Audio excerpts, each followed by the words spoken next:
Cool. See. Okay. Um, and how did you get to learn a little bit about this YouTube algorithm and stuff? Like, what are some of the things that you were paying attention to? A lot of it was like trial and error. But there's this YouTuber, her name is Catherine Manning. It's Catherine with a C. And she teaches like all about the algorithm, thumbnails, titles, descriptions, everything. So I watched some of her videos and those really helped.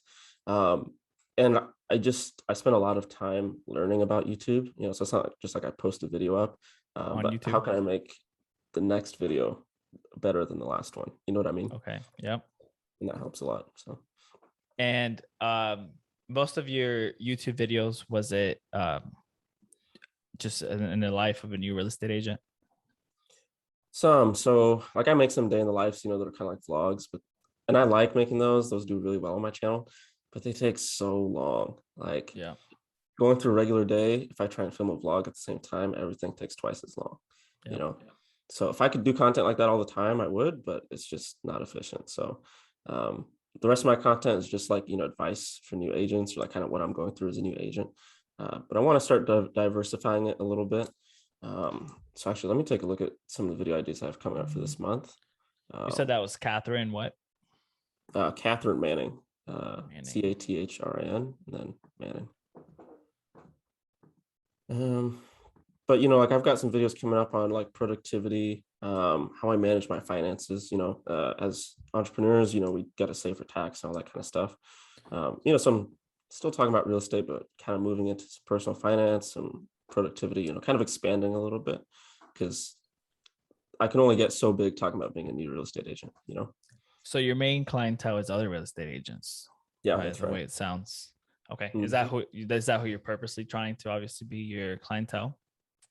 That's what I was trying at first, and then I realized there's going to be a cap on my growth, right? Um, for example, like Meet Kevin, he talks about just everything money related, whether that's real Yes. estate, personal finance, investing, stocks, and that's great because he can make so much different content, but it's all still in the same niche. Yep. Me, I've accidentally narrowed myself down too far, and the only content people are expecting from me is about new real estate agents. There's going to come a time where I run out of content, or I just I can't put out the same videos anymore. So You might be yeah. setting that cap on yourself, bro. Because if the day of tomorrow you come out with a new video, maybe not talking, maybe keeping it within the real estate realm, but Hmm. even if it's just to like maybe the consumer on tips to a consumer about whatever you want to give a tip on, um, I would watch it just as much as if you were to give me another real estate agent tip. Because Yeah. if Yeah. you've done freaking fantastic, so Thank please you. don't let what I'm about to say hopefully take anything away from that. But um, I kind of said that and then I distracted from what I was going to say.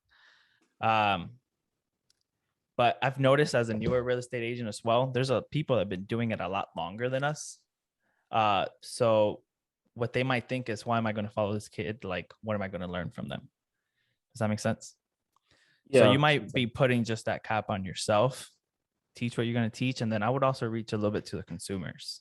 I think that's where your biggest growth might come from, if you're able to do Yeah. that well, And like you've done. I've thought about that too, but I feel like I'd have to make a whole separate channel because, No, in my opinion, I'm sorry. well, no. I mean that's great, but the way I'm thinking is 14,000 subscribers. Every single one of those are either real estate agents or aspiring real estate agents, right? Mm-hmm. Why are they going to care about content about how to buy a home in Lincoln, Nebraska? You know, Right. so I'll post a video about being a new real estate agent. Maybe it gets 5,000 views. A video about buying in Lincoln is going to get like 300. You Right. know, so at that point, I feel like it'd be better to have separate channels. But I could put out more videos that are a little bit broader, but still talking about real estate. That's not necessarily real estate agent related. You Yeah. know, That's yeah. probably the route that I would go with, because you've created, even on social media, one of the things that I've learned that was recommended down to me, and I believe in it, so I just recommend it out. Because it's a lot of people do this. Like, it's hard. There's so many people with social platforms, YouTube, Instagram, whatever you want to, any platform, and it's already hard enough, let's say, to grab that attention. and keep that attention, because it's one thing to grab it and then it's another thing to keep it. Yeah. And you're spreading yourself out thinner by creating these other either pages or channels or whatever the case may be. So I think it's just maybe it's like, think of like an artist. Like an artist can't just say like, hey, I'm gonna, like a music artist. He has to make a transition if he's gonna go into like a new genre and see who he's gonna keep and who he's gonna lose people, of course. Yeah. But there's no way for him to just be like, I'm gonna stop doing this or do this less and then do this whole new thing and start from zero. Yeah, that's That makes true. So if I sense. was to switch it up, I definitely have to transition my content. Still include agents in there. See how you can help agents help their clients, and then essentially the client could watch as well. I don't know. Yeah. And kind of on that transition topic is if I was to, go a little bit broader, make different kinds of content, that's exactly what I was thinking. I still make some stuff for, the subscribers that I have, new real estate agent stuff, but then, more broad things. Like I really like personal finance, Yep. minimalism, so eventually I'd like to incorporate those in as well. I'd watch those. I'd for sure watch those. Appreciate it. I have a question. So, have you always been, you seem more like, if I was to look at you and I had to completely judge you, which I don't do a lot of that, but I would say you're more like on the shy side. Am I right? Yeah, I am. So, yeah. What led you, for anybody who watches this, what led you to just, I'm gonna do YouTube? So I actually started it as a way to keep myself accountable because I know sometimes when I get into like a new project, I can be super excited about it on day 1, and then day 30, I'm like, I don't know. So exactly. So I was like, let me start a YouTube channel. I always wanted to do YouTube. I'll keep myself accountable. Hopefully I get some subscribers that'll, be there for me, like, Josh, why aren't you posting? We want to see like what's going on, in your business. That'll keep me accountable. But I've always watched like Graham Stephan, me, Kevin, Andre Jake, all those finance YouTubers. I'm like, man, that's an awesome lifestyle that they have. I want to make content like that. So regardless, can you share some of those with me? I'm sorry to interrupt you. Yeah, of course. It's like Graham Stephan. He was like a real estate agent. He started out in LA. He was like 17, 18 years old, something like that. And then he started his YouTube channel in 2017. And 4 years later, he was making like $3 million on it. So it's like, okay, there's something there. So eventually I wanted the YouTube channel to become, like an income producing stream. It's like, that's probably not going to happen for like a year or two. So that's what encouraged me to start the YouTube channel.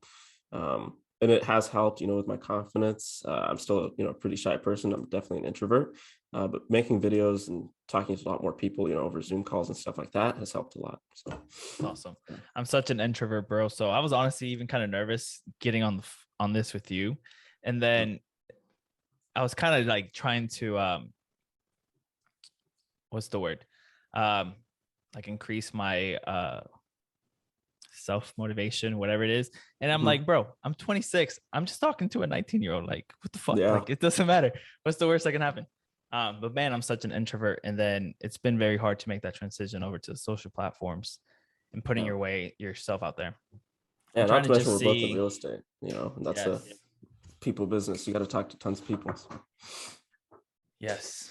And there's a lot of smart people in this shit.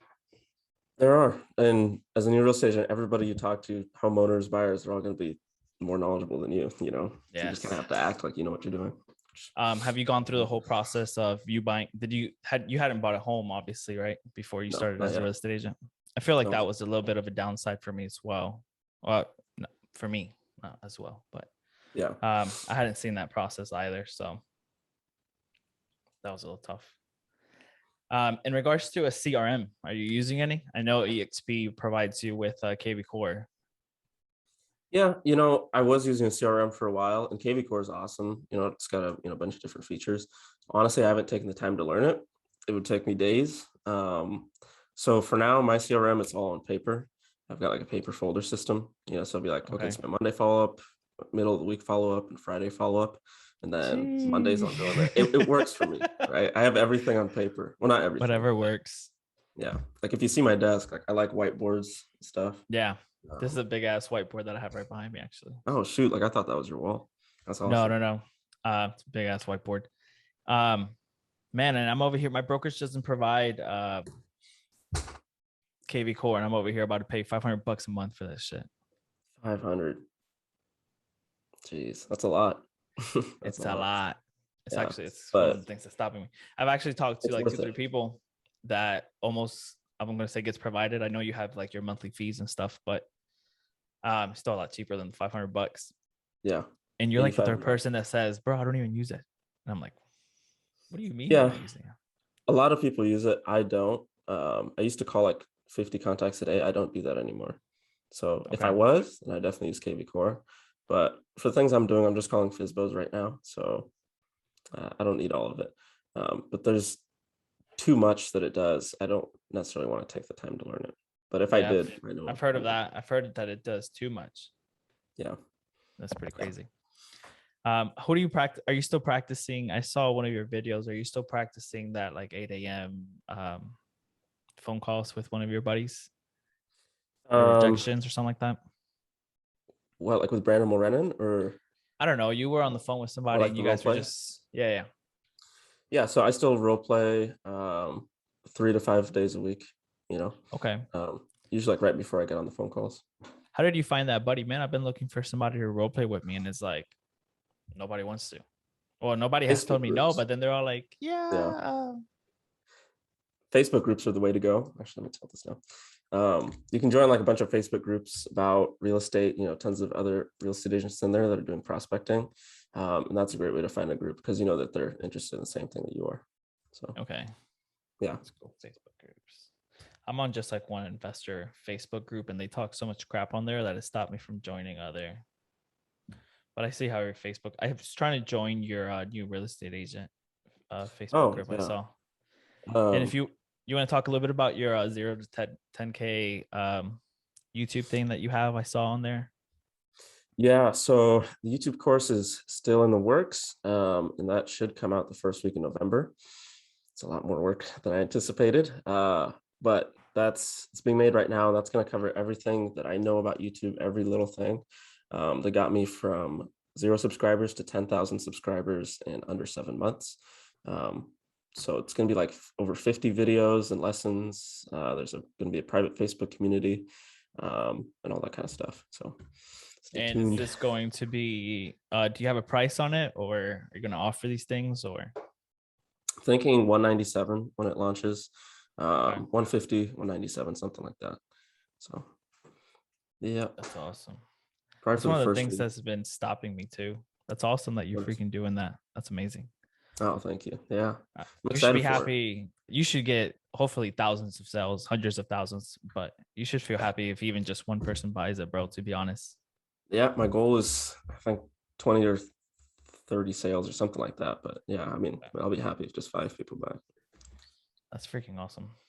I guess have you ever thought of doing any other classes before this, or was it one of those things where you were like, I have to accomplish it? What do you Because mean? nowadays there's just so much information out there, and then a lot of the Yeah, people aren't like accomplishing these things that they're even trying to teach. that's true. I honestly was thinking about postponing the YouTube course until I hit like 25K, 50K, or like 100K, something like that. I was like, who's gonna really want to learn about that? But most of my audience is real estate agents. No. They're making content about their local market. They're lucky if they hit 1,000 subscribers. Yeah. So I was thinking a little bit too broad. Bigger. Let me go ahead and put this out now, and then over time I can revise it. Instead of launching a course at 100K and it not being good, I launch it at 10K and I find out what I need to tweak before I get to 100K. Shit, if I was you, I'd drop one at 10K, at 20K, at 30K. And by the time you hit that 100K, that's just going to be a lot better than the one you were even thinking about. Oh, yeah. Yeah. That's a good plan. So I applaud you on that, my brother. Oh, well, thank you. Making a course is a lot more work than it seems. I bet I thought about it and haven't even done the second step besides thinking about it. You Because could just make like a mini course, make it like 5 to 15 videos, charge like $49 for it. I would have to think of one of those things that I excel at, because sometimes I undervalue myself a shit ton. And I only say undervalue because of what other people's other people's, well, because of what other people say. So Yeah. it's normal for me, which is freaking bad. Um, It happens. what are Yeah. what are some of those books you have back there? 3 or 4 books you have back there. Fanatical prospecting, how to win friends and influence people, start with why, and your money or your life. How did you like Start With Why? I haven't read that one yet, but I Okay. read How to Win Friends and Influence People. That's really good. It helped. Yeah, it did. Like I said, I'm an introvert, pretty shy really. But reading that and also being in a business where I have to talk to people in order to make money, that helps. And YouTube, of course. So What's your I know you talked about it with sorry, I'm horrible with names. And then the fact that I say that, I keep engraving it more in my system. The guy that you were doing the YouTube, the question and answers with, that I mentioned earlier. yeah, Chase. Chasten, he seems like he's great with like positive energy and just mental positivity and all these things, which is fantastic. I forgot where I was going with that shit. Oh no, you're good. Honestly, like that was my first time talking to Jason, but yeah, like he's a really cool guy. He's cool. Yeah. How do you reach out to these? What's your strategy, I would say, on reaching out to these people to help you grow, or collaborate? So all of the people that I've collaborated with actually kind of reached out to me. That's cool. I was lucky. So like Brandon Mulrennan, I think he's got like 25K on YouTube. He reached out to me after seeing a video I put out using one of his scripts. I made a video with Ricky Caruth. That was after, I signed on to EXP and we were like, hey, let's work together, grow both of our channels. Chasten reached out to me from a Facebook group. He saw that I posted in there. I was like, hey, we should make a video together, So what do you feel you're missing to take you to the next level, whatever your next level may be? honestly, it's consistency for me. People think like collabs really help grow your channel. They really don't. I'm sure They don't. you might get like 50, 110 subscribers, if anything. Yeah, you'll see a spike in your subscribers and then it's nothing after that.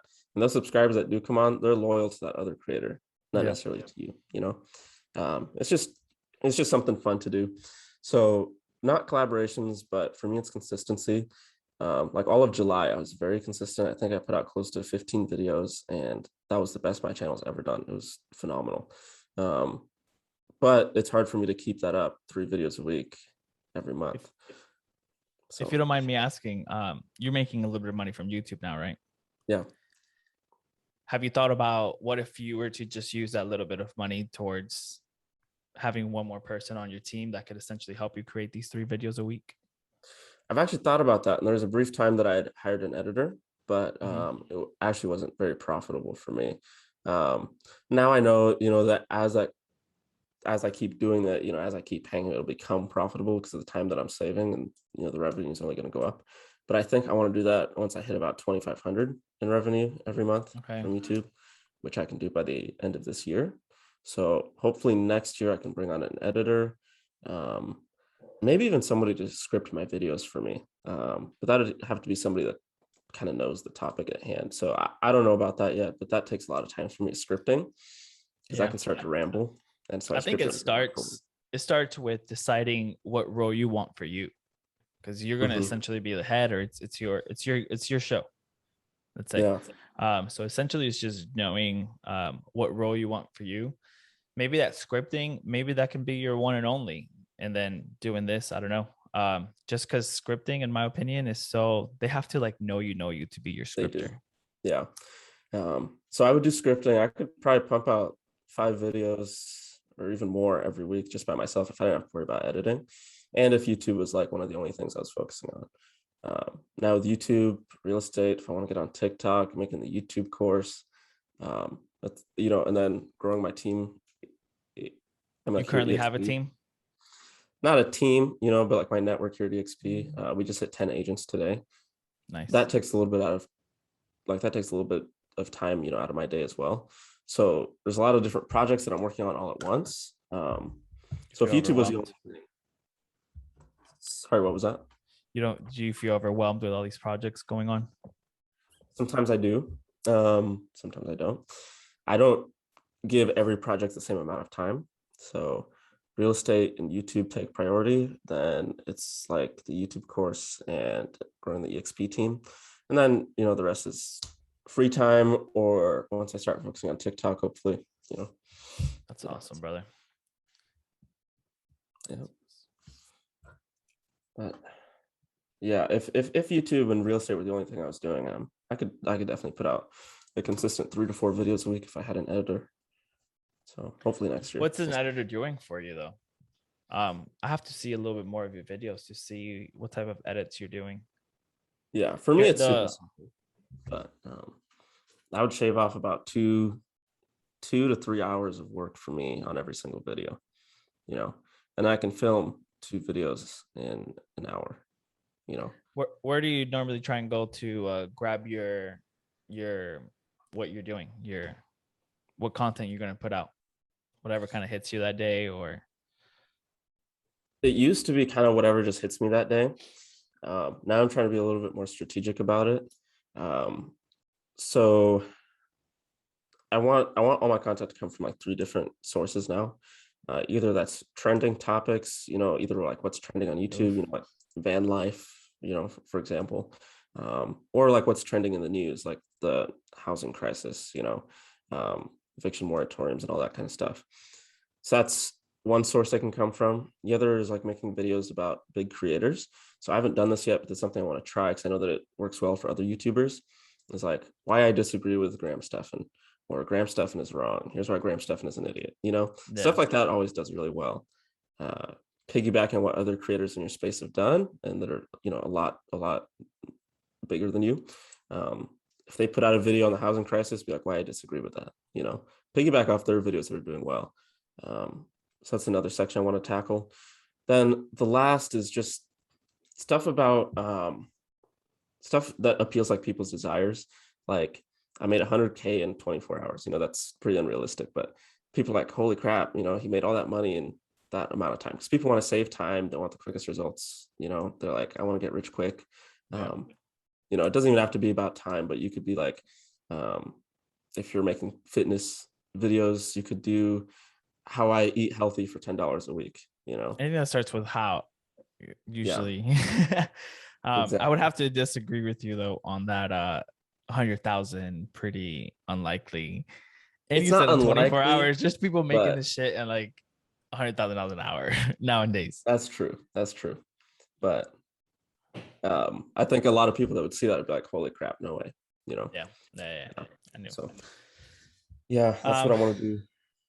Do you have any type of team that you fall back on when you're not feeling motivated? My girlfriend. That's good. Yeah, but that's good. You're not out there hoeing around. Let me tell you, there's nothing out there, bro. No. But for the most part, I try and just kind of keep to myself. Like I don't really hang out with people if I'm not working. Usually just at home. So okay. Yeah. If you want to, moving forward, I don't know if you followed me or not. You don't have to. It's okay if you don't want to. If you're ever feeling unmotivated or you ever want to bounce an idea, brother, I'm here and I don't mind telling you, yo, that sounds like ass, or hey, that sounds really good. Or hey, right. maybe try and rephrase it like this. It might sound a little better. Yeah. I don't know. That day I was hopefully trying to give you some motivation. For some reason, I was like, let me try and give this guy some motivation. Oh, I appreciate it. Good. So I hope that worked for a little bit. Yeah, it did. Do you have any tips that you would give a real estate agent before we maybe cut this? I'm not sure how long we've been on here. Honestly, I don't know if I'm in the right position to give that. Just coming up on a year, but and actually I think I'm gonna make a video on this, kind of like the mistakes that I made. But one thing that I never thought was going to happen to me, real estate agents talk about it, especially on YouTube, like once things are going well, you're going to start to slow down, or when things are going bad, you're going to start to slow down. And that's true, but I never thought that happened to me. I'm like, how am I going to slow down when things are going well? But you start to get comfortable, and then you stop doing what was bringing you business, either prospecting or YouTube or social media, whatever it is. Make sure that you just don't get comfortable, because the next second, all of it could be taken away, and then you're back where you started. Yeah. So yeah. Keep your pipeline full. Exactly. I've heard of that one a few times. You have any tips on keeping your pipeline full? Just consistently reaching out? I don't. That's something I'm still working on. I don't have it perfect, but for me, it's just staying consistent with whatever I'm doing. If that's prospecting, I'll stay consistent with that. If it's staying consistent with YouTube, that's going to make sure that I'm successful in the long run. So. Okay. Did your first commission, either buying or as a buyer's agent or as a seller's agent, did your first commission come from your sphere, or was it a stranger? No, it was a very lucky for sale by owner. He should not have listed with me. I didn't know what in the world he was doing. In fact, I probably lost him money now that I think about it, Wow. which let's not tell him that. It happens, bro. It happens. Yeah. Learning experience. It was a crazy deal. I actually have a video on it. It was like nightmare transaction, but I ended up discounting my commission to save the deal because it just wouldn't have closed. Wow. And that was your very first real estate deal? Very first. I was like, oh my God, I want to quit. It was bad. Wow. How many subscribers did you have by your very first real estate deal? When we got the paper signed, I think I just hit 1,000. That's cool. Yeah, I hit 1,000, I think, like early February. I got the deal like mid-February. So it's probably like cool. 1,500, something like that. Yeah. That's really cool. Yeah, thank you. But let me tell you, once you hit 1,000, it just grows from there. Because I think by the time I closed it, I was at about 5 or 6K. Yeah. Whoa, it grew that quickly? It grew. So the first 1,000 are the hardest, but everything after that is so much easier. Do you have a little bit of time to talk about the algorithm you were talking about earlier? Maybe we can help somebody out that's struggling. Sure. There's a lot of like different things to it. A lot of it is like just making searchable content. So you'll see like a lot of creators putting out content that's good, but they don't title it the right way, or it's not what people are actually searching for. Like nobody's searching about here's what I did today. They're going to search day in the life. So if you title your video, here's what I did today, nobody's going to find it, So title it stuff that you would actually like look up. So that's a big portion of it. Focus on your click-through rate. So what affects your click-through rate is going to be your thumbnails, your titles, and just your video topic in general. And then also the amount of time that you've spent in your niche. So once you get known, in your niche, for example, Graham Stephan, he's just known in the personal finance niche. So you're going to click on his video over somebody else's, Right. So that's going to be a big deal, is your click-through rate. So let's say you put a video out, it gets 100 impressions, and you have like a 10% click-through rate, which is really good. So 10 people click on that, so you've got 10 views. Impressions are just how many people actually see it, but they don't necessarily click or like interact with it. So let's say you've got 10 views, and they each watch for an average of like 5 minutes. Now you're going to take those 10 views. You're going to take those 10 views. I'm lost. I don't know. But anyway, it all boils down to watch time. That's what YouTube is going to really look at in order to determine whether or not they should push out your videos. So the longer watch time you have, the better. If you've got a video that's got 50% watch time, there's a very good chance that it's going to do very well. If you got a high click-through rate and you aim for like 30 to 50% watch time, then that video is going to do pretty well. So YouTube, in my opinion, and nobody really knows how it works, but they want to measure whether or not they should put out your videos based on their return on investment, which is their watch time per impression.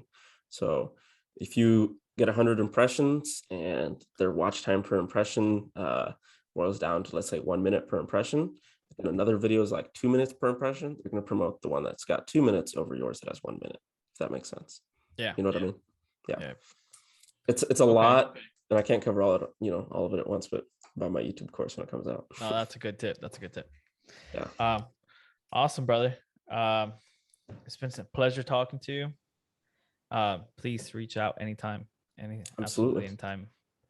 If there's anything again that I can help with, I'm definitely going to stalk you a little bit and see what Facebook groups and stuff you're following. I don't know if that's something I can do. I'm not really good on Facebook. It's actually my weakest link. I'll actually just send you some. Okay.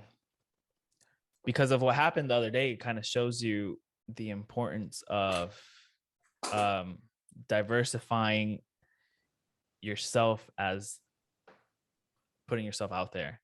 How Instagram and Facebook went out. Wow. A lot of people lost a lot of money during that time. Yep, glad I'm on YouTube.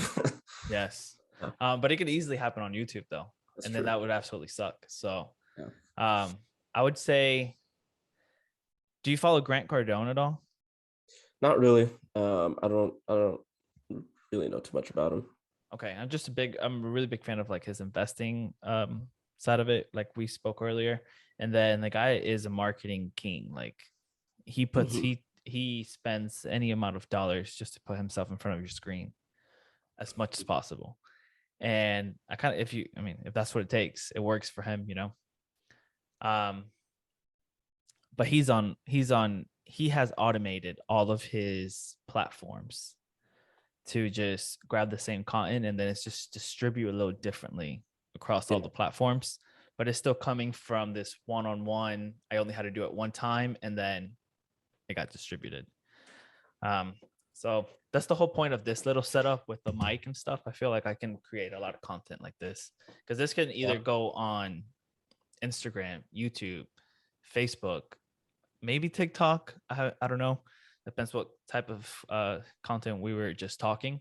But something as simple as this, if it's something that might work for you, I think it's very broad on how to put the content out. Yeah, I think you're right. I actually want to get a mic kind of like that. Just clip it here to the desk so I can, bring it out when I'm on Zoom calls or That's doing how I have it, bro. Just on sit like down. the little hole thing, Yeah. whatever it is. And then I bought this $100 on Guitar Center. Hmm. Bought the mic on this thing on Amazon, and then this is just like a little mic, 99 Okay. bucks. I wanted to make sure. Hopefully it sound good. Yeah. I Yeah, mean, it does. I wanted to for sure try and get some little nice quality out there. Yeah. So, Yeah. But all right, my brother. Again, a pleasure. I yeah, it was appreciate you great. taking the time. Yeah, of course. All right, guys, that was Joshua. If you guys want to follow him, you can find him on YouTube. Is his main platform. You should be seeing him soon if he's not already on there on TikTok. And regardless of if he's doing it or not, I'm going to give him a shout out on here. Follow him on Instagram. Okay. And again, I will tag him down there. And thank you so much, Joshua. It was amazing talking to you. Hope to catch up some other time, brother. Thank you so much.